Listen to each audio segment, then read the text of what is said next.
ओहो इसीलिए सुनो ये कहानी, शहीद हुए हैं उनकी, जरा याद करो कुर्बानी, जरा याद करो कुर्बानी, जरा याद करो കുർബാനി.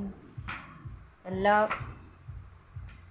നമ്മുടെ ഇന്ത്യ കാത്ത് സൂക്ഷിക്കുന്ന എല്ലാ ആർമി ആൾക്കാർക്കും നമ്മളെ ഹൃദയപൂർവ്വം ഗോഡ് ഈസ് ലവ് ചാനലിലെ എല്ലാവർക്കും നമ്മളെ ഹൃദയം നിറഞ്ഞ സല്യൂട്ട്.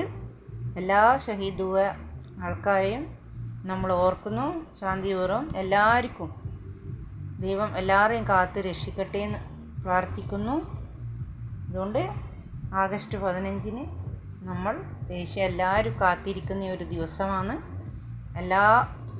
നമ്മളെ ഇന്ത്യൻ ആർമിക്കും എല്ലാവർക്കും സല്യൂട്ട്. ജയ് ഹിന്ദ്.